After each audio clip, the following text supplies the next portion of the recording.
everyone, welcome back to my channel. So let's try making resin keychains today. So friends, if you want to work with resin, then this video is for you.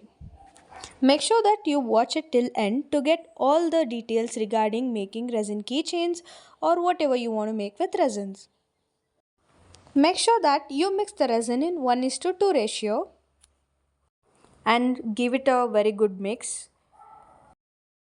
And if you want to add some glitters or leaves or something, before pouring it to a mold, you should add it and mix it. So here goes my story.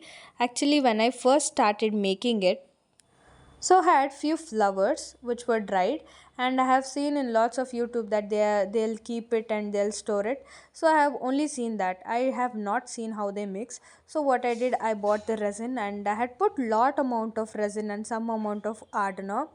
As a result, it was the way too sticky and it didn't even get my flower back. I couldn't get my flower back from it. So make sure that you mix it well while making it and while pouring it. It takes 24 hours to dry up completely.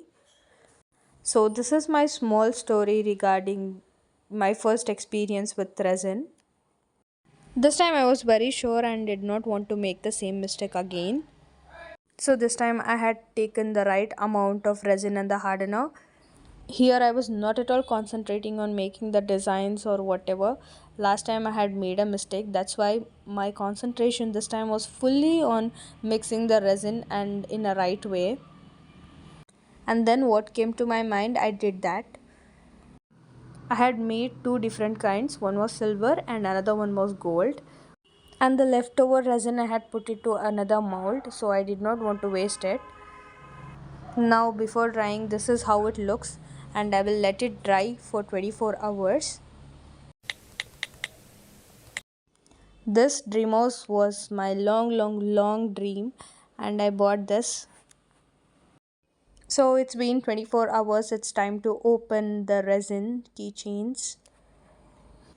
As a result, it was amazing and it came really well.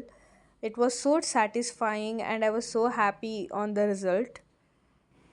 If you like this video, please don't forget to like, share and subscribe to my channel for more. Thank you so much for watching. Love you all. Bye bye.